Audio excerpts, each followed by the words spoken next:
Aquí estoy como lo prometí, dando la cara como la he dado siempre y muy tranquilo.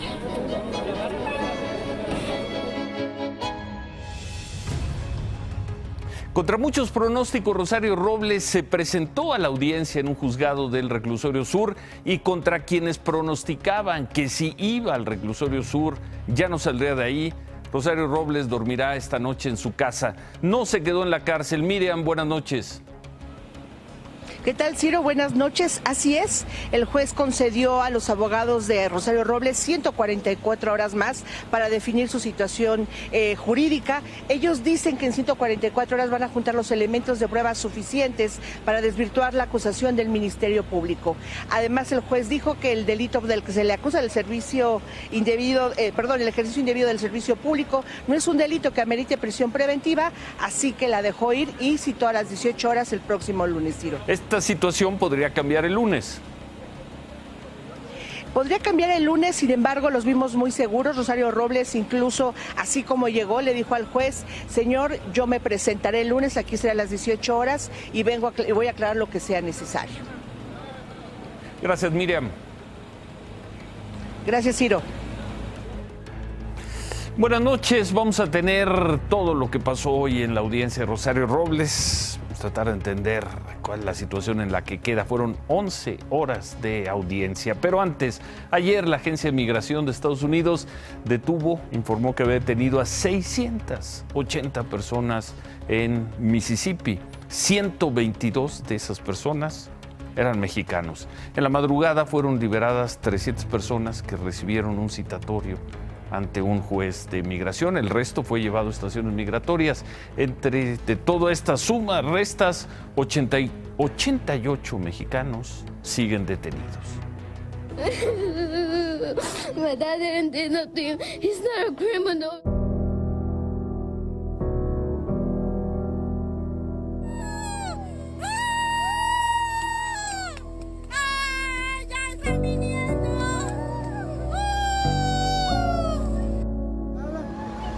Así se vive el ambiente, se puede ver cómo las personas están corriendo, los familiares emocionados de saber que posiblemente van a volver a ver a sus seres queridos.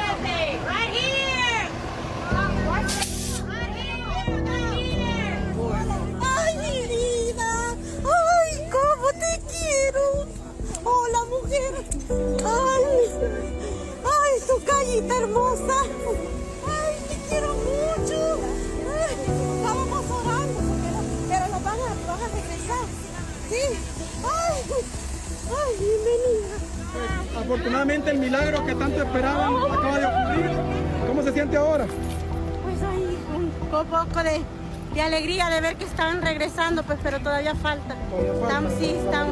La mayoría, las compañeras de trabajo, casi todos venían en el autobús. Y, pues felicidad verlos de nuevo, pero falta, todavía estamos esperando.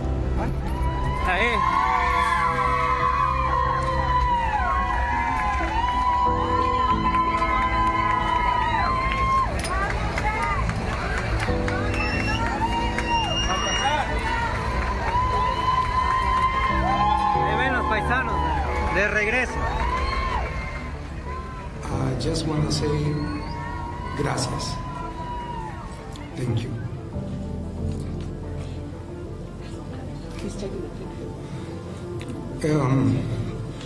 Right now we are here. But see the people coughing, walking. And I don't see illegals. I don't see bad people. It's only families. Yes. We have an agency that was created after 2001 called ICE. It reminds me of the Gestapo.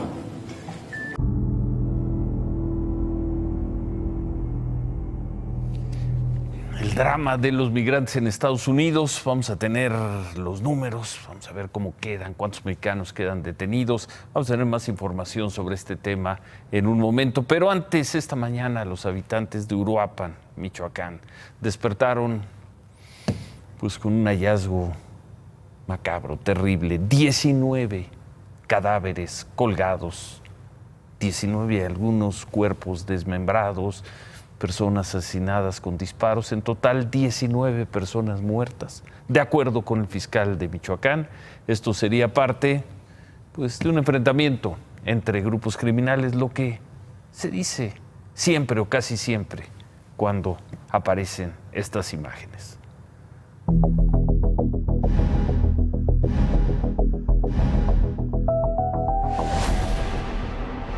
Pese a la presencia de la Guardia Nacional en Uruapan, hoy cerca de las 5 de la mañana fueron encontrados 19 cuerpos en distintos puntos del municipio. De acuerdo con la Secretaría de Seguridad del Estado, el asesinato de estas personas se debe a la disputa que mantiene el cártel Jalisco Nueva Generación con el grupo de los Viagras. Los cuerpos fueron encontrados en puntos cercanos al aeropuerto de Uruapan. 9 cuerpos, 7 de hombres y 2 de mujeres, fueron encontrados colgados en un puente sobre el Libramiento Oriente y Boulevard Industrial.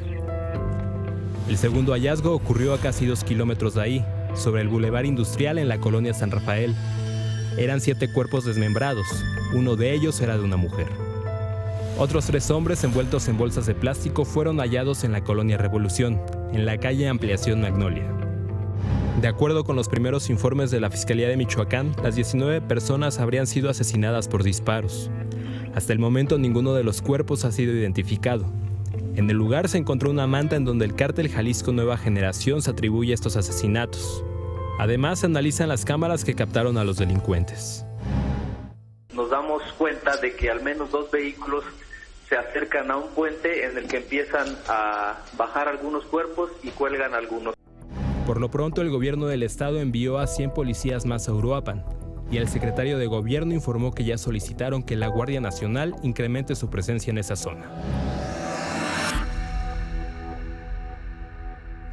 Bueno, pues duras imágenes y otra vez Michoacán. Hay que recordar, fue ahí en Michoacán en diciembre de 2006 cuando se envió a elementos del ejército, soldados del ejército mexicano, a petición del gobernador, del entonces gobernador de Michoacán, Lázaro Cárdenas Batel.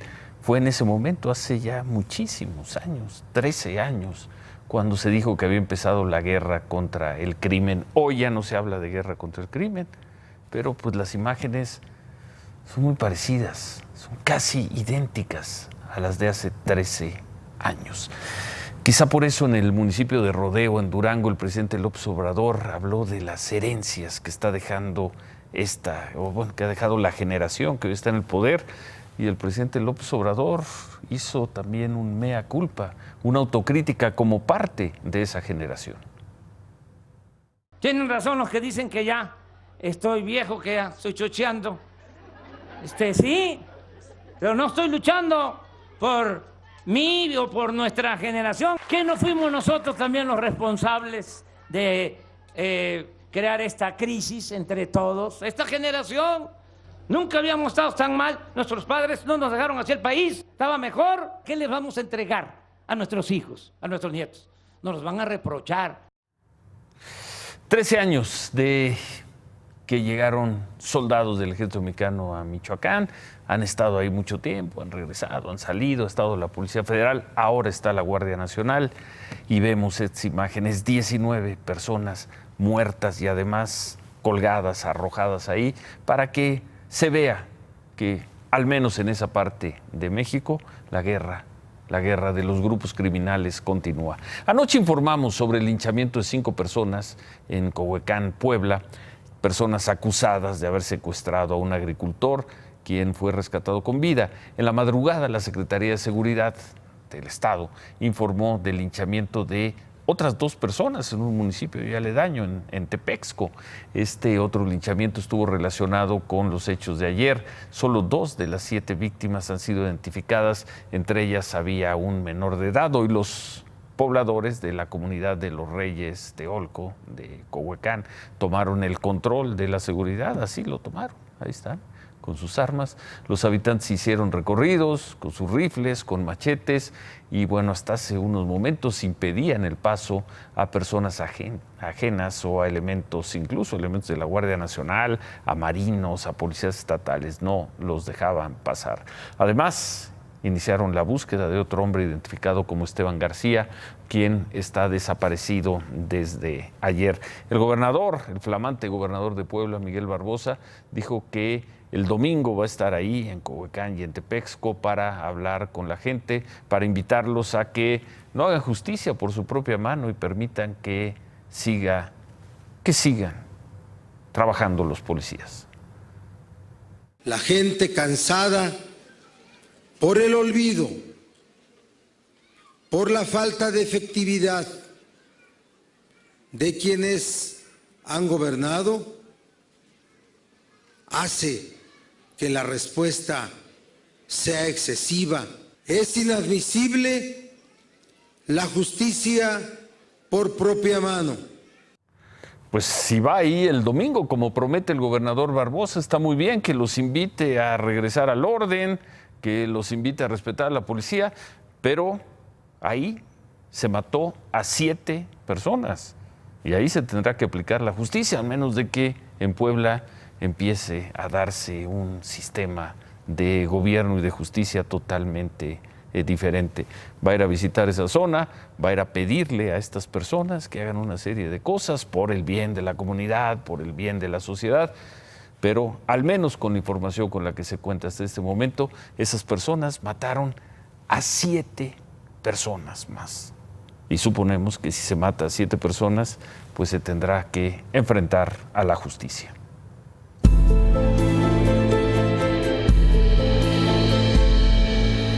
Bueno, y esta historia, hemos hablado mucho del Estado de México, de la zona oriente del Valle de México, pero no hay mucha diferencia entre Estado de México y la capital, la Ciudad de México. Si no, vean esta historia. En Iztapalapa, 2 delincuentes entraron a una escuela privada, asaltaron, sometieron a maestros. Por ahí había unos pocos niños, no han empezado las clases, estaban los padres de familia.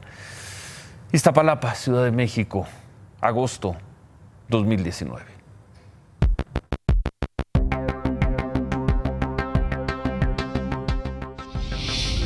En menos de 2 minutos y a plena luz del día, un par de ladrones amagaron a niños, padres y maestros para robar el dinero de la colegiatura y la nómina del Colegio Humanistas de las Américas, ubicado en la colonia Leyes de Reforma, tercera sección, una de las más violentas en Iztapalapa. Alrededor de las 2 de la tarde de lunes, los 2 delincuentes aprovecharon el ingreso de padres de familia para entrar al colegio.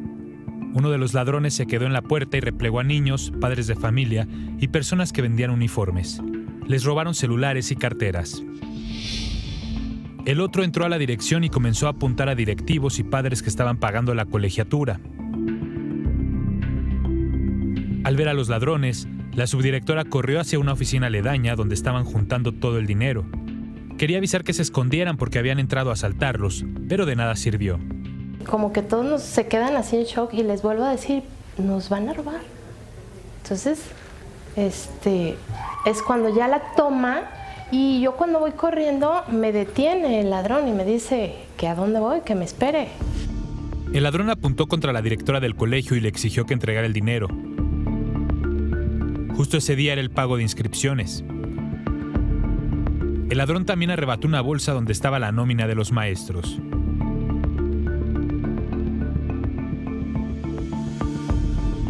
Antes de irse, los ladrones encerraron a todos en la dirección. Nos meten a todos, tanto a los papás que estaban allá afuera, nos meten a todos aquí a la dirección y cuando van a cerrar la puerta, nos dicen, dispensen, por favor. En los 11 años que tiene la escuela, nunca los habían asaltado. El botín que se llevaron los delincuentes fue de 130,000 pesos, además de celulares. Sí tenemos miedo, claro, sí, eso sí preocupa, pero yo creo que hay que enfrentar estas situaciones, ¿no?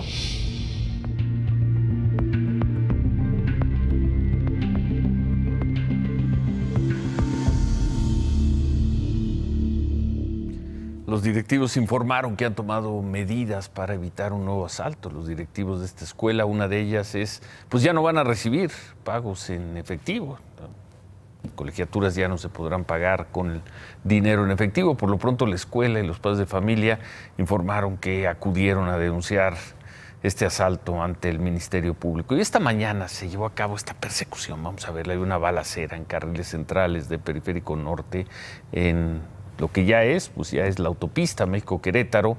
Esto es a la altura de Tlanepantla, de la colonia La Providencia. Policías de tránsito persiguieron a 4 personas que habían robado un camión y otro vehículo, un Nissan Tinda, que usaban 2 custodios que vigilaban el camión. Además, les robaron 2 subametralladoras. Los asaltantes escaparon y dispararon a los policías, quienes respondieron e hirieron a uno de ellos. Las otras 3 personas detenidas ya fueron presentadas ante el Ministerio Público. Y aquí nos hemos venido preguntado quién se va a hacer cargo de los asaltos que se dan en los microbuses, en los combis, en los camiones, pues en el Estado de México, en el Valle de México. Hoy el presidente López Obrador tocó el tema, aseguró que por ley los elementos de la Guardia Nacional pueden o están autorizados para subir y cuidar el transporte público y con ello tratar de inhibir los asaltos. Pero, ¿cuántos elementos de la Guardia Nacional se necesitarían para cuidar todo el transporte en el Valle de México? Pues buscamos a las autoridades, tanto en la ciudad como en el Estado de México, y con la información ahí que se tiene, se calcula que hay unas 119,000 unidades de transporte público, 119,000 en el Valle de México. Supongamos que se den un par de patrullajes o que vayan 2 personas por camión, por unidad, pues entonces se necesitarían 238,000 elementos de la Guardia Nacional, si es que hubiera un guardia en cada unidad. Desde luego esto no será así, entonces pues quizá haya un programa específico, haya un programa en donde se vaya rotando al personal de la Guardia Nacional para tratar de acabar con este infierno que hoy llegó a Palacio Nacional, hoy llegó a la conferencia del presidente López Obrador.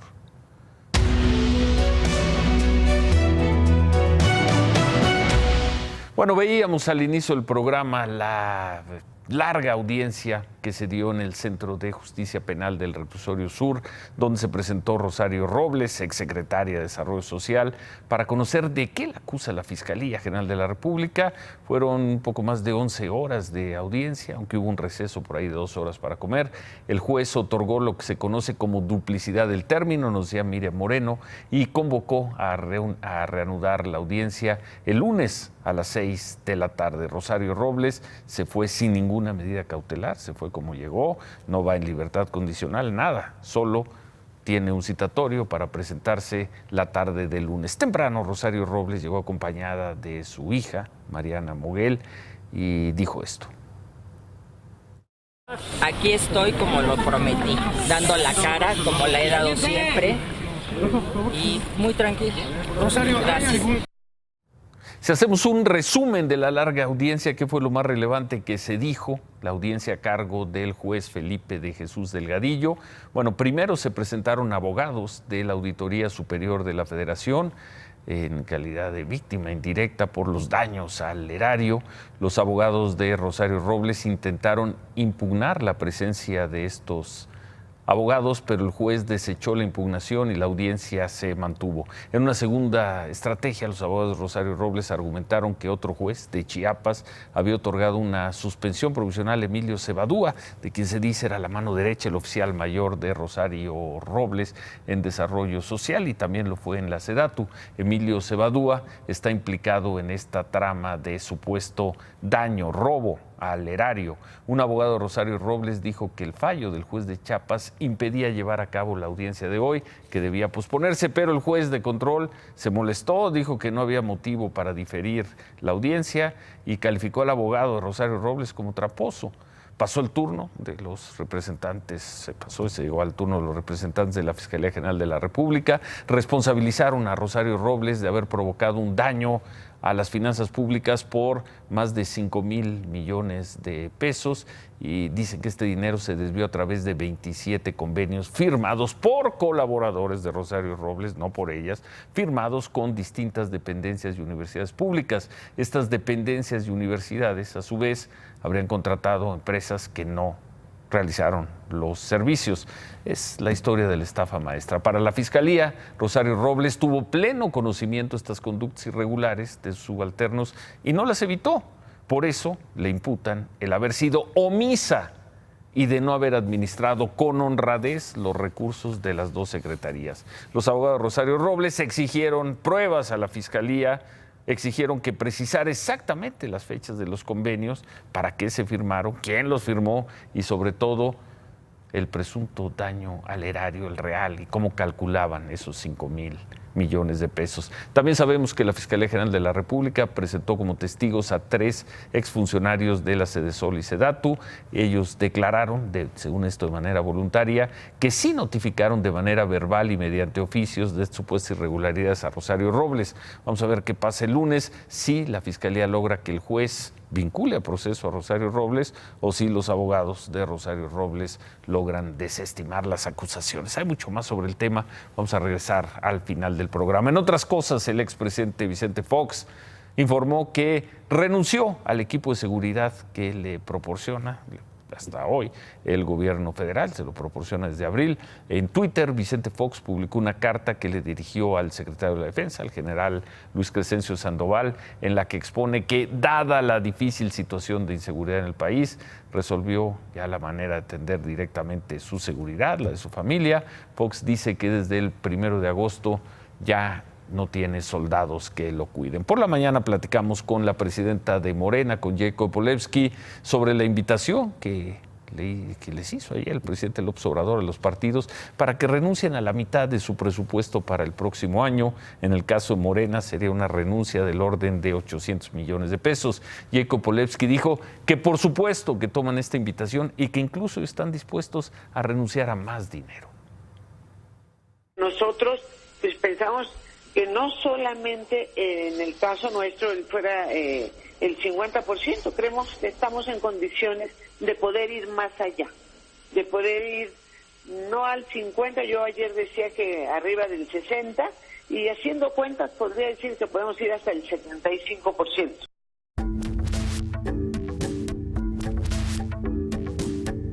Y hablando de dinero público, ya veíamos Rosario Robles, los partidos políticos, y hoy, pues por las mismas razones, unos recursos públicos, dinero público, se calcula unos 9,000 campesinos de distintas organizaciones se manifestaron en la Ciudad de México, insisten en que quieren que corra el dinero, que fluya el dinero para el campo, y además piden un diálogo directo con el presidente López Obrador.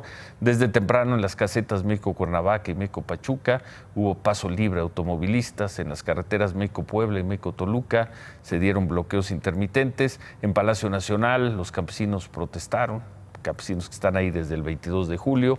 Unos más marcharon del Auditorio Nacional al Senado y ahí se quedó una comitiva, y ahí esta noche hay unos 100 campesinos que mantienen bloqueados los accesos al Senado. Dicen que se van a quedar ahí, pues cuando menos hasta mañana o hasta que el presidente López Obrador lo reciba. Los campesinos se manifestaron también, así se informó, en 18 ciudades. Hubo bloqueos de carreteras intermitentes también. En algunos lugares tomaron casetas y liberaron el pago del peaje. También en esas ciudades que están viendo se registraron marchas y mítines. En la protesta que se dio en la caseta de Ojo de Agua, en la México-Pachuca, en la carretera México-Pachuca, un hombre de 57 años murió atropellado al tratar de cruzar la autopista y bueno, el conductor se dio a la fuga. En otras ciudades, como en Puebla, las protestas provocaron que se suspendieran las corridas de autobuses, las corridas en la terminal central. Ahí mismo las plantas Volkswagen y Audi suspendieron el segundo turno por falta de personal. El presidente López Obrador repitió y lo volvió a decir esta mañana que él no va a cambiar su política frente a las organizaciones campesinas, que no les va a entregar a las organizaciones el dinero, sino que el dinero para los campesinos se entregará directamente a los campesinos. Pero por la tarde el presidente, se fue a Durango y hasta allá tuvo que escuchar las protestas también de grupos campesinos. En un evento en el hospital de Guadalupe Victoria estaba dando un discurso y ahí escuchó las quejas de los agricultores. Dijeron que seguían esperando los precios de garantía, el frijol y otros productos básicos. El presidente les prometió que el secretario de Agricultura y el director de Seguridad Alimentaria los atenderán. Ya tomé la decisión de que va a venir Ignacio Ovalle aquí para aclarar este asunto, porque me importa mucho. A más tardar en una semana quiero que venga aquí.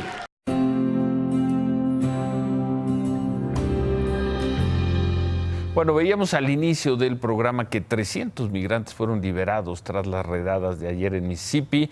En total, 122. Primero se dijo que solo 8 mexicanos habían sido detenidos. Hoy en la mañana se informó que eran 122. La Secretaría de Relaciones Exteriores informó que hasta esta noche 88 de esos 122 permanecen detenidos, 34 ya fueron liberados y recibieron un citatorio ante un juez de migración para revisar su situación.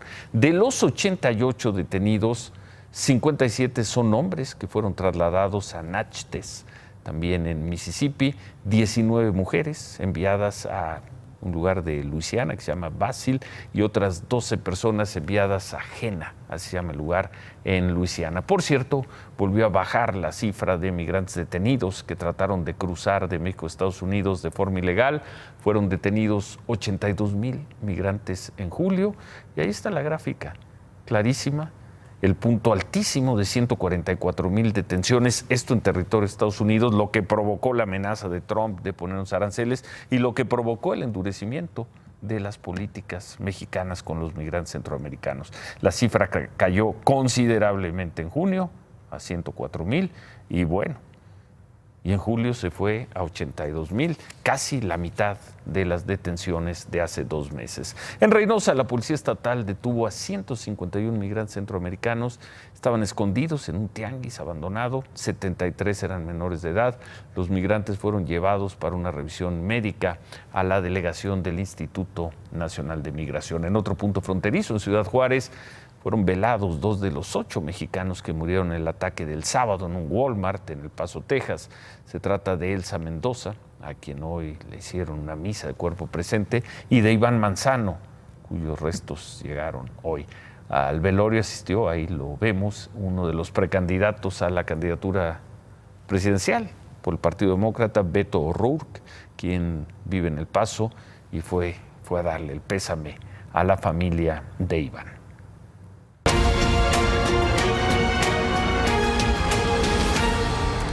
Bueno, y en Guadalajara comenzaron los festejos de la Santa Convocación, así se llama, es una de las festividades más importantes de la Iglesia de la Luz del Mundo.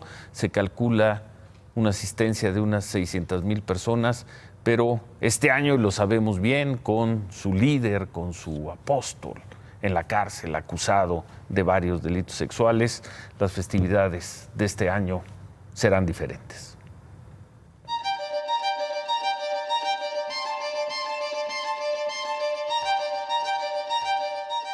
Cuando voy llegando voy bajando del avión, empiezan a llegar las llamadas de todos los medios. Me preguntaban por algo que yo realmente no concebía. Sé que él está seguro de su vida, de su honorabilidad, de la manera en que ha vivido, como lo hemos visto nosotros. La detención de Nazón Joaquín causó estupor en la comunidad de la Luz del Mundo, en donde se le tiene por un representante de Dios. Cristo habita en el hermano Nazón. Él es la fuente. Él es la fuente inagotable para darnos esa sabiduría que Dios le da a él. Los cercanos lo defienden porque lo conocen. Él estuvo en mi casa, él estuvo compartiendo unos alimentos con nosotros. Él es amigo de mi papá. Yo sé que él es un hombre íntegro. Y los que no, por efecto del monosílabo más poderoso en esta comunidad: fe. Yo te lo puedo explicar, pero no vas a sentirlo, no te va a llegar la emoción a lo mejor igual que yo lo sentí, ¿no? Hemos visto el cambio de miles de personas que han sido transformadas de los vicios, de la prostitución, del homosexualismo. Y muchos nos aferramos, creemos. ¿Por qué? Porque somos fieles a su palabra. ¿Una palabra qué? De Dios. El hermano Nazón es un hombre elegido por Dios, no por los hombres. Dios le guarde, Dios le cuide a mi padre de la fe. 80 y tantos años y miles de kilómetros recorridos. Le llaman fe. El fenómeno se reproduce con la misma emoción. Y están de fiesta, defendiendo con fe a su máximo pastor, acusado de 26 delitos sexuales y preso en California desde el 4 de junio, con toda su fe. ¿Qué pensaron? ¿Que no íbamos a hacer Santa Cena? Aquí estamos. ¿Qué más tenemos, Paula?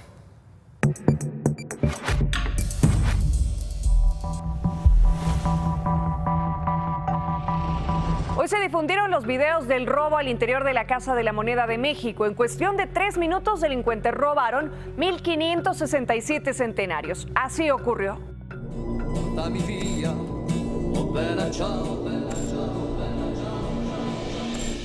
Atraco en la Casa de la Moneda de México. Un incidente que pareciera la Casa de Papel. 3 sujetos armados asaltaron la Casa de la Moneda, pero no en España, sino en la Ciudad de México. Con calma, coordinación y conociendo bien el papel que cada uno debía de realizar, así robaron la sucursal de Reforma de la Casa de Moneda el martes pasado. Los videos difundidos hoy muestran la logística del asalto. El primer video muestra el momento en el que uno de los asaltantes entra a la casa. Trae una maleta con ruedas en la mano derecha. Ingresa con calma y mira unos segundos hacia el aparador.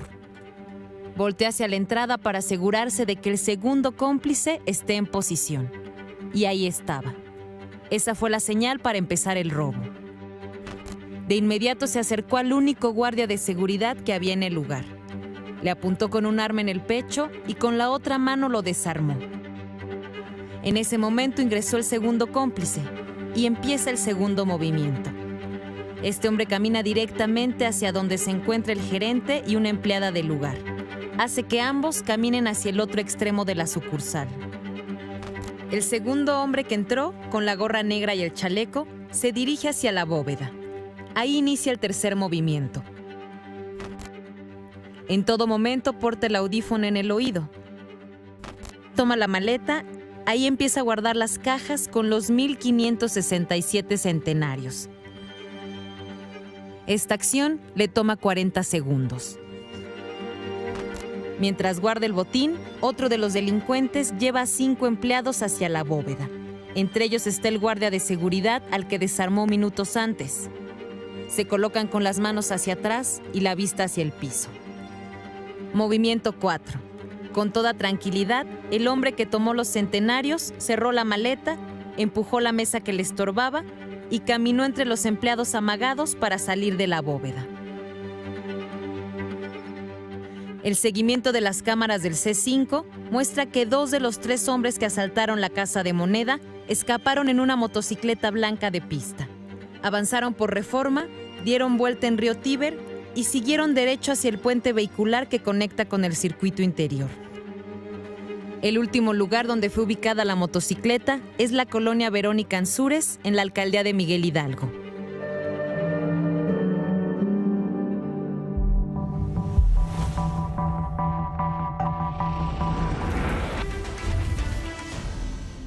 En las costas de Coatzacoalcos, Veracruz, esta mañana se registró una tromba marina que causó daños en viviendas y escuelas, según señaló Protección Civil local. La tromba se formó en el malecón cerca de la colonia Villa de Allende, después atravesó el río Coatzacoalcos y terminó en Bellavista. Los fuertes vientos causaron algunos destrozos a su paso. Debido a la onda tropical número 25, se prevén lluvias, fuertes vientos y posibles inundaciones, por lo que llamaron a la población a estar atentos a los anuncios de Protección Civil.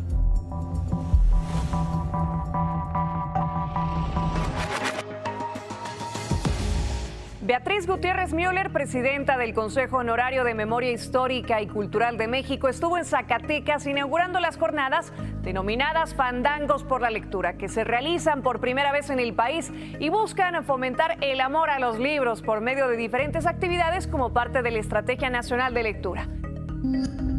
Permiso, Ciro. Permiso, Paola, nos vemos todavía mañana.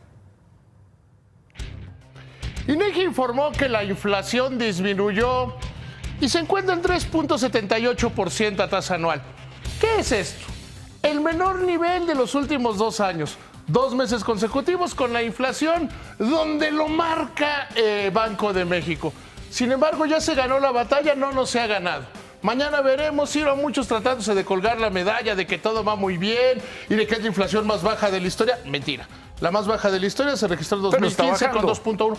Sí, pero no tanto como debiera. El gran tema hoy es, con este dato de inflación, Banco de México se va a subir a todos los bancos centrales y va a bajar la tasa de referencia, lo que va a impulsar el crecimiento de la economía. No, rotundo no. No va a haber. ¿No? No, porque la inflación subyacente, es decir, la que le quita picos y valles, es muy sencillo. En agosto suben más los precios de útiles escolares. En Semana Santa los de viajes. En abril, como entra el subsidio a la electricidad, bajan los precios. Así funciona. En la inflación, que es la constante, había venido bajando y está comenzando a subir. Entonces, Banco de México, que tiene como función primordial controlar la inflación, lo que tiene que hacer es quedarse sin mover la tasa. Ya dijo el presidente que mejor no. También Donald Trump dice que el Banco Central de los Estados Unidos se está equivocando en mantener el dólar fuerte. Entonces, ¿nota o no es nota la inflación? Es una buena nota, pero no van a bajar las tasas de interés. No van a bajar la próxima No van a bajar semana. las tasas de interés. Bueno, remátala, David. Lo dejo a que usted lo analice. Regresé y el peso ganó casi 1%. No nos estamos devaluando. No, bueno, Mr. 1%. Adiós, David, Javier. Ciro se queda la Fórmula 1 3 años y quizá 2 más. Y lo más importante, no nos cuesta. Gran acierto del gobierno del DF y también del gobierno federal. Regresamos con esa reflexión. Regresamos con eso y para cómo está el ambiente político, para cómo están los ánimos del linchamiento, no es poco lo que hizo hoy Rosario Robles, pero la moneda, su suerte sigue en el aire. Regresamos con eso. Rosario Robles este jueves primero confió en las autoridades y confió en las instituciones. Lo hizo a pesar de que ha acusado directamente a la Fiscalía General de la República de estarla mermando, maltratando con filtraciones. Lo hizo a pesar de que le bloquearon sus cuentas bancarias y lo hizo con no pocos pronósticos en contra, pronósticos de que si pisaba el juzgado del Reclusorio Sur, ya no saldría del Reclusorio Sur. Pero quizá lo más significativo es que es el reto que le ha lanzado a la autoridad. La insistencia en decirle que ella es inocente, que ella no va a huir, que ella les va a ganar los juicios, que ella les va a ganar en las cortes porque ella no robó.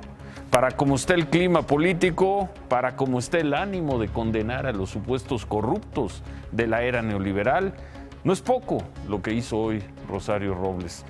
Como veíamos al inicio del programa, hoy va a dormir en su casa, pero la batalla legal se reanuda el lunes. Se quedan con qué importa.